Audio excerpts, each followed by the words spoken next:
পিতা মাতার প্রতি সন্তানের 14টি হক, তার মধ্যে জীবিত থাকতে 60টি, মরে যাওয়ার পরে 60টি, এই কয়টা হয় 14টি।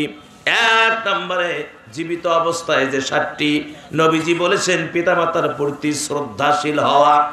পিতামাতার প্রতি শ্রদ্ধাশীল হতে হবে, নম্র ভাষায় কথা বলতে হবে, মা বাবাদের সামনে রূঢ় ভাষায় চোখ গরম করে কোনো কথা বলা যাবে না। সমাজে কি এরকম আছে? এরকম সমাজে খুব কম পাওয়া যায়।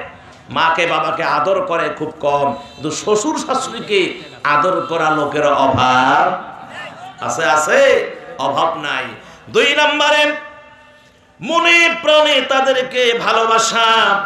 মনে প্রাণে তাদেরকে ভালোবাসা, মনে প্রাণে ইয়াকিনের সাথে ভালোবাসতে হবে। মায়ের খোঁজ নিতে হবে, বাবার খোঁজ নিতে হবে।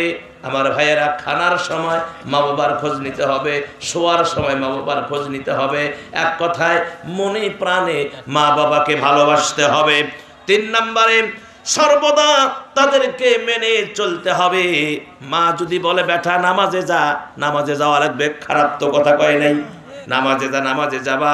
তারপরে যদি বলে সামনে রমজান মাস, রোজা রাখতে হবে, মা তো খারাপ কথা বলে নাই, রোজা রাখতে হবে। অর্থাৎ মা যে ভালো উপদেশগুলো দিবে, এই উপদেশগুলো মেনে চলতে হবে। আর কোনোদিনও মা বাবা সন্তানের অমঙ্গল চায় না। অমঙ্গল চায় না, কোনোদিনও সন্তান অমঙ্গল চায় না। বিধায় মা বাবা যা বলে, পিতা মাতা যা বলে, সন্তান তোমাদেরকে না মানতে হবে, এটা তোমাদের জন্য বড় নিয়ামত। 4 নম্বরে তাদের খেদমত করতে হবে। কি করতে হবে? খেদমত। মা বাবার পায়ের নিচে কি জান্নাত, সুবহানাল্লাহ। মায়ের পায়ের নিচে কি বাবা? জান্নাত। এর অর্থটা কি? আসলে কি মায়ের পায়ের নিচে জান্নাত? এর অর্থটা কি রাসূল বুঝাচ্ছেন? আসলে পায়ের নিচে জান্নাত না, মা বাবার খেদমতেই জান্নাত। জোরে বলেন না সুবহানাল্লাহ। মা বাবার কি? খেদমতে জান্নাত। মায়ের কদমে হাত দাও, ওই হাতে চুমা খাও, মায়ের চেহারার দিকে তাকাও। তোমার লাখ লাখ টাকা খরচ করে হজ তোমার হইতেও পারে, নাও হতে পারে, কিন্তু মায়ের চেহারার দিকে নজরে তাকাও। মা যদি একটু মুস্কি হাসি দেয়, কবুল হজের সওয়াব। এক সাহাবা জিজ্ঞেস করছে, নবী আল্লাহ, আমি যদি 10 বার তাকাই, কয় তোমার মা যদি 10 বার মুস্কি হাসে, 10টা কবুল হজের সওয়াব। সুবহানাল্লাহ। আরো জোরে বলেন না। আরে হস্ত আমার বাসায় রে ভাই, হস্ত বাসায়। মাকে কষ্ট দিয়ে হজে গেছে, বাহ কি হজ, কি হজ। মা যদি কষ্ট পায়, ইবাদত হবে না। সেটার হাদিস আলকামার থেকে মিলে আনেন। হযরতে আলকামা জরুরুল কদর সাহাবী, মাকে একটু কষ্ট দিয়েছিল, মৃত্যুর সময় কলেমা আসে না। ইতিহাস আছে না নাই? নবীর সাহাবী কালেমা মৃত্যুর সময় আসে না, মা একটু বেজার ছিল, পরে মা মাফ করে দিল, মুখ থেকে কলমা জারি হলো, সাথে সাথে ঈমান নিয়ে কবরে চলে গেল। সুবহানাল্লাহ। অনেক ঘটনা, আমি ওদিকে গেলাম না। সম্মানিত ভাইয়েরা, 5 নম্বরে তাদের প্রয়োজন পূর্ণ করা। মাদের তো বেশি কিছু প্রয়োজন নাই। বিবিরা যেমন চায়, শাড়ি দাও, গহনা দাও, এটা দাও, সেটা দাও, ব্লাউজ থাকতে ব্লাউজ, পেটিকোট থাকতে পেটিকোট, মেক্সি থাকতে মেক্সি, কাপড় থাকতে কাপড়, সোনা থাকতে সোনা। কথা কেন করে এলাও? আপেল এখনো ঝুড়ির মধ্যে আছে, কয় আপেল আনেন, আপেল আনেন। খাইতে খাইতে ময়লার মুরগির মতন কোথা হয়েছি। কথা কয় নাকি? হ্যাঁ আমার ভাইয়েরা, মা যদি এখন আমরা ধান ভাঙতে যাই, ধান নাই, চাউল নাই, ধান ভাঙি নিয়ে আসো। ধান ভাঙতে গেলাম, ফোন করি, কয় ঝাড়ি আনেন, ঝাড়ি আনেন। কি সুবিধা। মাছ কিনতে গেলাম, ফোন করি, কয় মাছ কাটি আনেন। মাছ কাটি আনলাম, এখন কোলের শখ দিলে একটা গুতে করতেছে, মানে মিস কল দিল যে কাটি যখন আনছেন ধুয়ে মানে পরিষ্কার করে দাও। কি সুবিধা। আগের মায়েরা ঢেকিতে পার দিত ফজরের নামাজের আগে, ঢেকির পার শুনে আমাদের ঘুম ভাঙতো। এখন আমার মায়েরা কি ঢেকি? হ্যাঁ, সারাদিন লিপস্টিক, খালি লিপস্টিক মুকুট দিয়ে খালি ড্যান্স দিয়ে বেড়ায়। এ কথা কয় না কে? তো এইগুলা ব্রয়লার মুরগি না হবে তো হবে কিটা? এরাই তো ব্রয়লার মুরগি হবে। সম্মানিত মায়েরা, খুব হিসাব মিলান। তাহলে তাদের এই যুবকেরা, মায়ের কি প্রয়োজন? মায়ের একটা প্যারাসিটামল ট্যাবলেট লাগে, মায়ের জ্বর আসছে, মা কিচ্ছু চায় না, বাজার যাওয়ার সময় মুখের দিকে দেখে, মুভমেন্ট দেখে। মায়ের একটা মনে আশা ছিল যে সকাল থেকে যে আজকে আমার ছেলেটাকে আপেল আনতে বলবো, কমলা একটা আনতে বলবো, মনটা খুব খাইতে চাচ্ছে। বাজার যাওয়ার সময় সামনে যা দেখে ছেলের যা মুভমেন্ট, বউয়ের ঘর থেকে বাহির হয়ে ছেলের মুভমেন্টে মা ভয়ে পায় না, কথা বলেন, ভয়ে পায় না। বিধায় মাকে একটু আপেল, মাকে একটু কমলা। আর পিসাব বাসছে, পিসাবেকে কমলা আপেল ব্লেন্ডার দিয়ে জুস বানালেন, বেদানার জুস বানিয়ে গ্লাসে গ্লাসে পিসাবকে দিলেন, পিসাব ভাগ ভাগ ভাগ ভাগ ভাগ ভাগ করে খাই ফেলেন।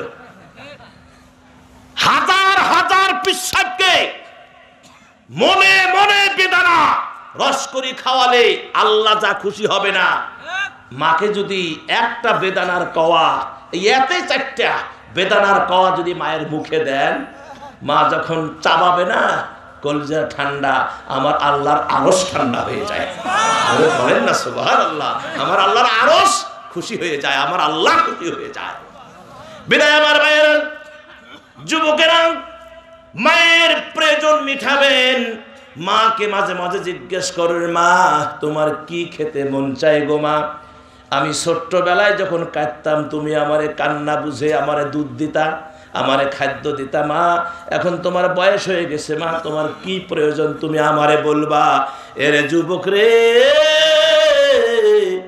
বউকে দিবা, দিতে নিষেধ করি না, কিন্তু যখন কিনতে যাবা মায়ের কথাটা স্মরণ করবা, মায়ের কথা স্মরণ করে মায়ের জন্য কিছু নিয়ে আসবা। 6 নম্বরে তাদের সব সময় সাথে, তার সব সময় সুখে শান্তিতে রাখার চেষ্টা করবা। 7 নম্বরে নিয়মিত তাদের সাথে সাক্ষাৎ ও দেখা করা, নিয়মিত যোগাযোগ রাখতে হবে। যদি মা যদি অন্য জায়গায় থাকে, আপনি যদি আরেক জায়গায় থাকেন, নিয়মিত মোবাইলে যোগাযোগ করে ভিডিও কল দিয়ে মায়ের সঙ্গে কথা বলবেন, দেখ মাকে দেখবেন, মা আপনাকে দেখবে, কলিজা ঠান্ডা হয়ে যাবে। তাহলে এই 7টা হলো হক। রসুল বলেছেন জীবিত থাকতে সন্তানের প্রতি মায়ের হলো এই 7টি হক, আর মরে যাওয়ার পরে হলো 7টি। কয়টা? মরে যাওয়ার পরে 7টা। 1 নম্বরে মা মরে গেছে, কবরের জমিনে ঘুমিয়ে আছেন। ও দুনিয়ার সন্তানেরা, এখন আপনার প্রতি কি দায়িত্ব মায়ের জন্য?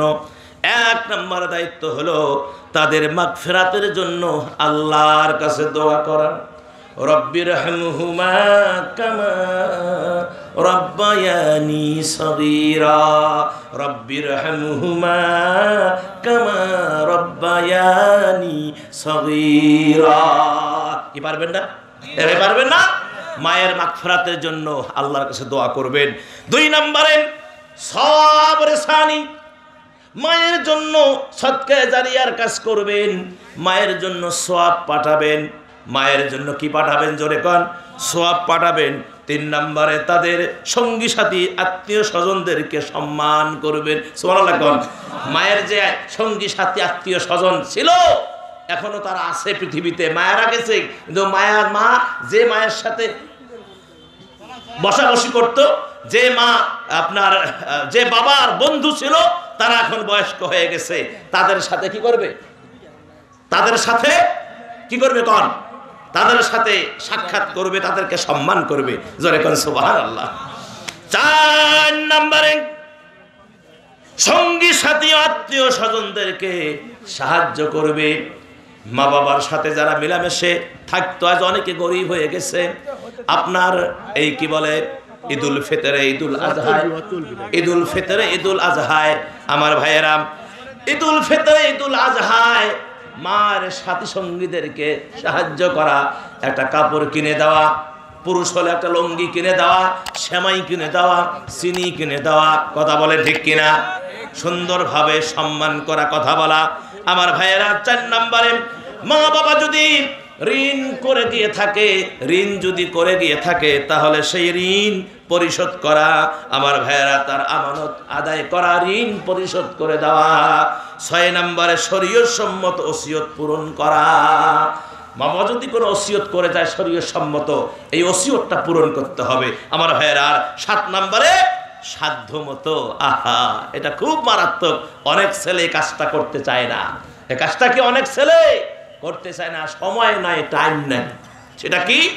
রাসূল বলেছেন সাধ্য মতো মায়ের মা বাবার কবর জিয়ারত করা। সুবহানাল্লাহ। আমার নবীও মাঝে মাঝে কি জান্নাতুল বাকিয়ায় ঢুকতেন, মাজার জিয়ারত করতেন, আত্মীয় স্বজনের পাশে দাঁড়িয়ে যেতেন, ফাতেমার পাশে দাঁড়িয়ে যেতেন, তারপরে আপনার আয়েশার পাশে দাঁড়িয়ে যেতেন, সাহাবীদের পাশে দাঁড়িয়ে যেতেন, দাঁড়িয়ে হুজুর করুণ সুরে হুজুর কাঁদতেন। আল্লাহু আকবার কর। আমার ভাইয়েরা, প্রিয় নবী মুহাম্মদ রাসূলুল্লাহ সাল্লাল্লাহু আলাইহি ওয়াসাল্লাম বলেছেন যে 7 নম্বরে সাধ্যমতো তাদের কবর জিয়ারত করা। এই 7টা কাজ যদি কোনো সন্তান করে যেতে পারে, আপনি যদি করে যান, তাহলে আপনার ইন্তেকালের পরে বা আপনার বয়োজ্যেষ্ঠ সময় আপনার সন্তান আপনার এই হক 14টা আদায় করবে। আর যদি আপনি না করে যান, তাহলে আপনি যে রাস্তায় যাবেন আপনার সন্তানরাও সেই রাস্তায় যাবে। কথা বলেন ঠিক কিনা? আরো জোরে কোন ঠিক কিনা? আমার ভাইয়েরা, শুধু সন্তান মা বাবার প্রতি যে সন্তানের শুধু হক তা নয়, মা বাবার সন্তানের প্রতি মা বাবারও হক আছে না নাই? জোরে কোন আছে না নাই? সন্তানের প্রতিও মা বাবার হক আছে। রাসূল বলেছেন সন্তানের প্রতি মা বাবার হক 14টি। ওখানে কয়টা? 14টা। এখানেও 14টা। জোরে কোন সুবহানাল্লাহ। শুনবেন না যাবেন? দোয়া করে দিই, আল্লাহুম্মা আমিন। চলবে? তাহলে মাইক লাগান। এই অপারেটর কই? মাইক লাগান। সারা রাত ওয়াজ চলবে আজকে কি কর? মাইক লাগান। আল্লাহু আকবার। এ বাজে কয়টা? আমার ভাইয়েরা, এই অপারেটর কই? মাইক লাগান। হ্যাঁ, থাকবে। হ্যাঁ,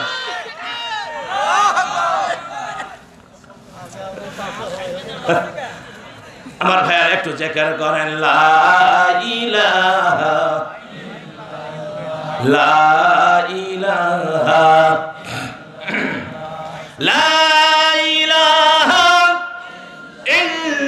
ইল্লাল্লাহু মুহাম্মাদুর রাসূলুল্লাহ সাল্লাল্লাহু আলাইহি ওয়াসাল্লাম। জোরে বলেন সাল্লাল্লাহু আলাইহি ওয়াসাল্লাম।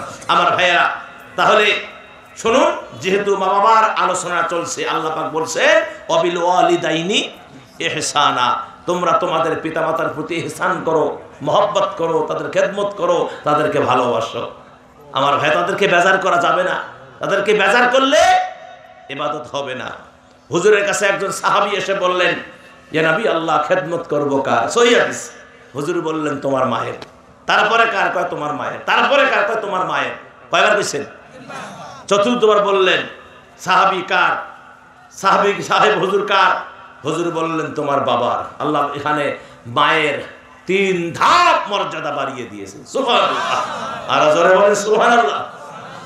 আর এক সাহাবী এসে বললেন, ইয়া নবী আল্লাহ, আমি তো আমার মায়ের হক আদায় করে ফেলেছি। হুজুর বললেন কেমনে কও? ইয়া নবী আল্লাহ, আমি আমার মাকে কাঁধে নিয়ে টুকরির মধ্যে বসায়া কাঁধে নিয়ে আমার মাকে সাফা মারওয়া, মিনা, মুজদালিফা, আরাফাতের ময়দান, তারপরে কাবা শরীফ 7 পাক, ওগো আল্লাহর নবী, মাকে কাঁধে করে নিয়ে আমি হজের কাজগুলো করেছি, আমার মাকে হজ করিয়েছি। ইয়া নবী আল্লাহ, আমি তোমার মায়ের হক আদায় করে ফেলেছি। নবীজি বললেন, সাহাবীরে, তুমি আমার মা, তুমি তোমার মায়ের হক আদায় করতে পারো নাই। কারণটা হলো, যেদিন তুমি জন্মগ্রহণ করেছ, তোমার মা যেদিন তোমার জন্মগ্রহণের পরে তোমার মায়ের দুধের স্তনে মুখ লাগায় দিয়ে দুধ পান করেছ, এই দুধের একটা ফোঁটা দুধ তোমার বুকের চামড়া দিয়া যদি তুমি তোমার মায়ের 2টা জুতা বানায়া দাও, বুকের চামড়া দিয়ে যদি তুমি তোমার মায়ের 2টা জুতা বানায়া দাও, 1 ফোঁটা দুধের দাম শোধ হবে না, হবে না, হবে না। হক আদায়, 1টা ফোঁটা দুধের দাম শোধ হবে না যদি বুকের চামড়া দিয়ে মায়ের 2টা জুতা বানিয়ে দেওয়া হয়। আল্লাহু আকবার। কত বড় কথা আপনি জানেন? এ কথার ওয়েট কত, এ কথার ওজনটা কত। বিদায় প্রিয় ভাইয়েরা, আল্লাহর নবী মুহাম্মদ রাসূলুল্লাহ সাল্লাল্লাহু আলাইহি ওয়াসাল্লাম মায়ের প্রতি কত শ্রদ্ধাশীল ছিলেন। আপনি দেখেন, নিজের মা না, হালিমাতুস সাদিয়া, দুধমা, ধাত্রীমা, নবীজি মসজিদে নববীর বারান্দায় বসে আছেন। সহিহ হাদিস থেকে বলছি, মসজিদে নববীর বারান্দায় বসে আছেন। এ সন্তানেরা, মায়ের কলিজার টুকরা সন্তানেরা, ভালো করে শোনেন। নবীজি মসজিদে নববীর বারান্দায় বসে আছেন। এমন সময় একজন বুড়ি মানুষ আসলেন, জীর্ণ শীর্ণ চেহারা, মাথার চুল সাদা হয়ে গেছে, কোমর ভাঁজ হয়ে গেছে, লাঠি হাতে ঠুক ঠুক ঠুক ঠুক করে হুজুরের দিকে এগিয়ে আসতেছেন। হুজুর বুড়ির দিকে তাকায়া দৌড় দিয়ে গেলেন, সাহাবাদেরকে রাইখা আগায় আনতে গেলেন। হুজুর চিনতে পেরেছেন। হুজুরের কাছে হুজুর যখন নিয়ে আসলেন, নবীজির ঘাড়ের মোবারকে সবুজ চাদর ছিল, চাদরটা খুলে বুড়ি মায়ের পায়ের নিচে এভাবেই বিছায়া দিলেন। এভাবে বিছিয়ে দিয়ে বললেন, মা প্লিজ বসেন চাদরের উপরে। বুড়ি মা বসলেন, একদম জামা দিয়ে বসলেন, সুন্দর করে বসলেন হুজুরের সামনে। হুজুর মায়ের দিকে দেখতেছে, মা হুজুরের দিকে দেখতেছে। বুড়ির চোখ দিয়ে পানি ঝরতেছে, হুজুরেরও চোখ দিয়ে পানি ঝরতেছে। কথা হলো, এবার বলল, বেটা তোরে দেখতে মন চাইছিল, কোন দিন জানি মরে যাই, হয়তো এটাই শেষ দেখা, আমি চলে যাই, অনেক দূর যেতে হবে আমাকে। নবীজি কাছে এই কথা বলে বুড়িমা উঠলেন, হাঁটি হাঁটি পা পা করে বুড়িমা রওনা দিলেন। নবীজি অনেক দূর পর্যন্ত এগিয়ে দিয়ে আসলেন। কাছে যখন আসলেন, সাহাবায়ে কেরামেরা বললেন, নবী গো, আমাদের একটা প্রশ্ন আপনার কাছে, আমাদের হৃদয়ে প্রশ্ন জাগে, যে চাদরে জিবরাইল আমিন বসার সাহস পায় না, ওগো প্রিয় নবী, ওই চাদরে কেমনে এই বুড়ি বসতে পারে? জানি না বুড়ির কি মর্যাদা আছে। নবীজি বললেন, সাহাবী শোনো, তোমরা কি চেনো না, তোমরা কি জানো না, ইনি তো হলেন আমার সেই দুধমা। আমি আমার মাত্র মায়ের 2 থেকে 3 দিন আমার মায়ের দুধ আমার কিসমতে জুটেছে। যে মায়ের দুধ পান করে আমি মুহাম্মদ, আমি নবী বড় হয়েছি, ইনি তো হলেন আমার সেই মা হালিমাতুস সাদিয়া। জোরে জোরে বলেন সুবহানাল্লাহ। ও সাহাবী, আমি কি আমার মায়ের খেদমত করব না? হ্যাঁ, আমি কি আমার মায়ের খেদমত করব না? দুধ মায়ের জন্য হুজুর কি মহব্বত, আর নিজের মা থাকলে আমার নবীজি কলিজা দিয়ে দিতেন। সুবহানাল্লাহ। এজন্য বলি ভাই, মাকে কষ্ট দিয়ে এই পৃথিবীতে কেউ সাইন করতে পারে নাই। আমি 1-2 মিনিট একটা ঘটনা বলবো, অবাক হয়ে যাবেন। মাকে খুশি রাখলে, মায়ের দোয়া নিলে কি হয়, 2 মিনিটে এটা ভাইরাল ওয়াজ। মুসার প্রিয় মুসা আলাইহিস সালাতু ওয়াস সালাম আল্লাহকে বললেন যে, আল্লাহ আমার একটা বাহন লাগবে। কি লাগবে? বাহন লাগবে। আল্লাহ বললেন, মুসা পাহাড়ের পদদেশে যাও, ওখানে একটা যুবক বালক আছে অল্প বয়সের, সে খেলতেছে, নাচতেছে, খেলতেছে, তুমি তাকে গিয়ে বাহনের কথা বলো, সে তোমাকে বাহন দিবে। মুসা কয়, আল্লাহ এটা একটা কথা কইলেন? হ্যাঁ, আমি হলাম এ যুগের মুসা, আমি নবী, এটা ছোট্ট একটা পিচ্চির কাছে গিয়ে আমি বাহন চাবো, এটা আমার একটা প্রেস্টিজ আছে না?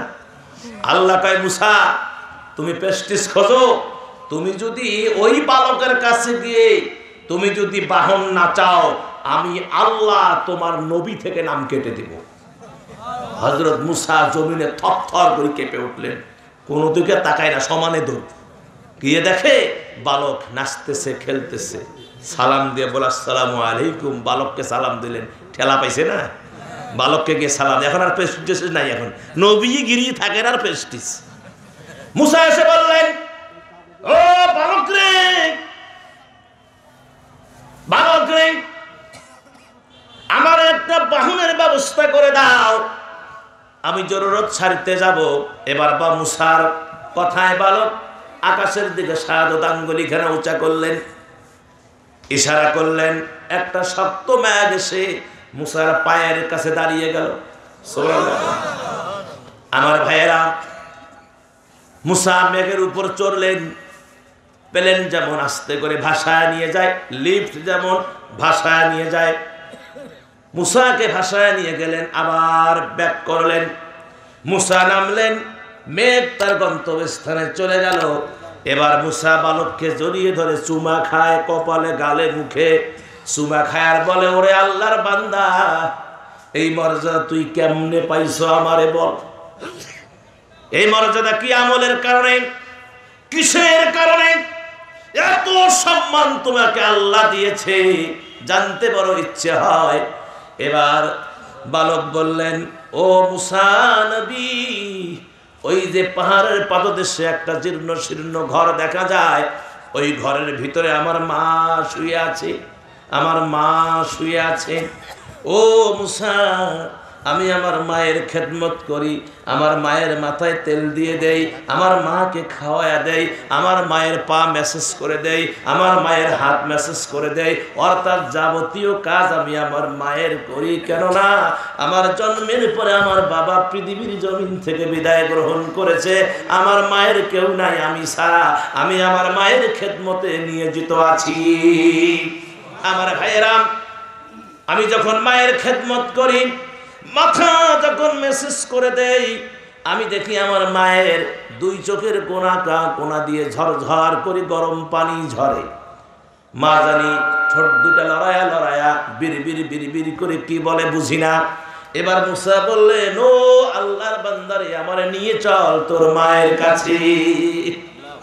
ঘরের ভিতরে ঢুকলেন, দেখেন বিছনা সমান হয়ে পড়ে আছে মা, ঠোঁট দুটা লড়তেছে। মুসা নবী কান মায়ের ঠোঁটে লাগায়া দিলেন, শুনতে পাচ্ছেন স্পষ্ট যে আল্লাহ, তুমি যদি মায়ের দোয়া কবুল করে থাকো, তুমি যদি মাকে সম্মান করে থাকো, তাহলে আমার আবেদন, আমার এই কলিজার টুকরা সন্তান বাবার আদর পাইনি, আমি মা অসুস্থ, আমিও আদর করতে পারলাম না। ও আল্লাহ, আমি মায়ের যে খেদমত করেছে, আমি মায়ের কলিজা ঠান্ডা। সুবহানাল্লাহ কর। আমার সন্তান তোমার কাছে যা চাবে তুমি তাই দিও। মুসা কয়, বালক, তোমার কপাল খুলে গেছে, তোমার মা দোয়া করেছে, তুমি শুধু এই সুতা ম্যাক কেন,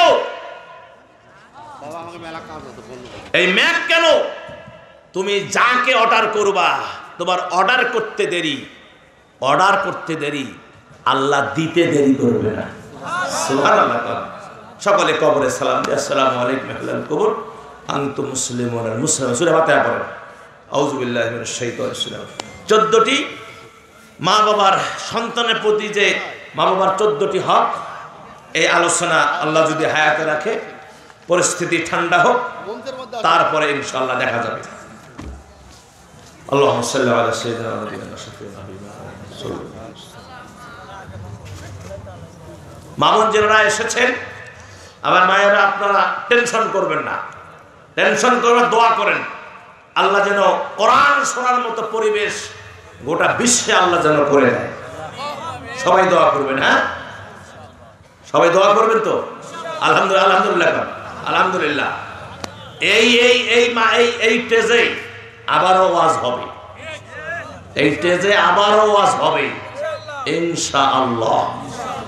কথা বলে হবে। সম্মানিত ভাইজান, মামুন যারা এসেছেন, আপনাদের 4টা মেসেজ দিয়ে গেলাম। জান্নাতের 8টা দরওয়াজা খোলা। নামাজ পড়বেন, রোজা করবেন, সামনে রমজান, স্বামীর খেদমত করবেন, পর্দা করবেন, বাস, আর কোনো ওয়াজের দরকার নেই। এই 4টা কাজ করবেন। হুজুর বলেছেন জান্নাতের 8টা দরওয়াজা খোলা, যে কোনো দরওয়াজা দিয়ে আপনি জান্নাতে যেতে পারবেন। আরো কোনো ওয়াজের দরকার আছে? আবারও রিপিট করছি, মা 4টা কাজ করবেন, জান্নাতের 8টা দরওয়াজা খোলা।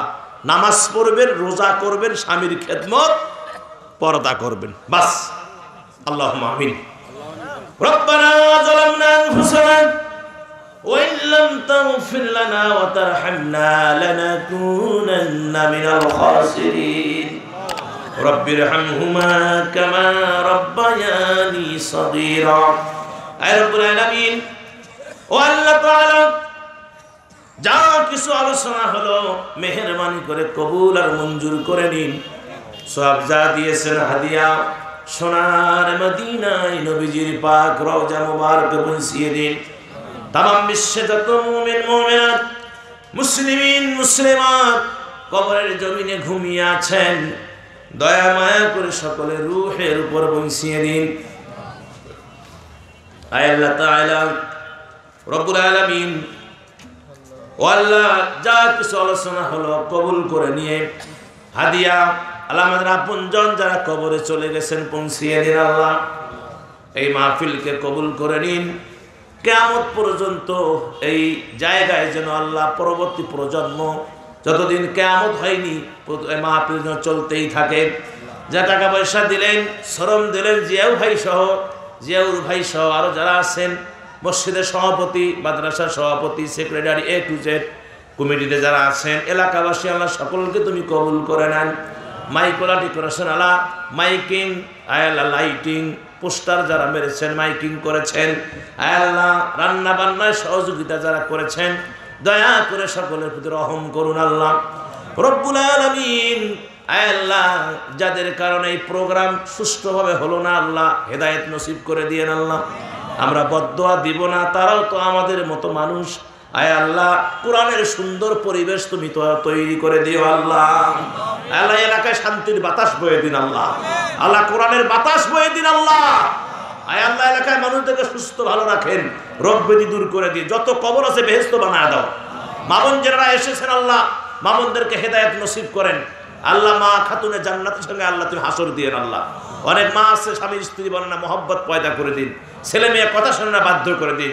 অসুস্থ মা আল্লাহ শেফায়ে কুল্লিয়া আজেলা কামেলা নসিব করে দিন। আল্লাহ আয় আল্লাহ এই মাহফিলের সঙ্গে উৎপ্রোতভাবে যারা জড়িত আছেন, যারা খাটাখাটি দৌড়া দৌড়ি টেনশন, আয় আল্লাহ আমার ভাইদেরকে উত্তম জাযা দুনিয়া এবং আখিরাতে দিও। আল্লাহ আল্লাহ আমার ছোট্ট ভাই আইয়ুব আলী আনসারী আর যারা রেকর্ড করলেন গোটা জাতিকে দেখানোর জন্য, শোনানোর জন্য, আল্লাহ সকলকে তুমি কবুল করে নেন। এলাকার আলিম ওলামাদের কবুল করে নেন। মসজিদের ইমাম সাহেব হুজুর, খতিব সাহেব হুজুর, খাদেম সাহেব হুজুর, আল্লাহ মসজিদের কমিটি A to Z সকলকে কবুল করুন। প্রশাসনিক ভাইদেরকে কবুল করুন। আল্লাহ আমাদের দেশ সোনার দেশ। আল্লাহ বিদেশিদের চক্রান্ত থেকে আমার দেশকে হেফাজত করুন। আল্লাহ ফিলিস্তিনের মুসলমানদেরকে বাঁচায়া দিন। আল্লাহ আর কত শিশুরা কাঁদবে, মরে যাবে। আল্লাহ তোমার কি দয়া হয় না? আল্লাহ ফিলিস্তিনের মুসলমানদের বাঁচিয়ে দিন। আল্লাহ সুবহান রাব্বিকা রাব্বিল ইজ্জাতি আম্মা ইয়াসিফুন ওয়া সালামুন আলাল মুরসালিন ওয়ালহামদুলিল্লাহি রাব্বিল আলামিন। ওয়াজাল আখিরা কালামিনা ইনদাল মাউতি লা ইলাহা ইল্লাল্লাহু মুহাম্মাদুর রাসূলুল্লাহ। আসসালামু আলাইকুম ওয়া রাহমাতুল্লাহ।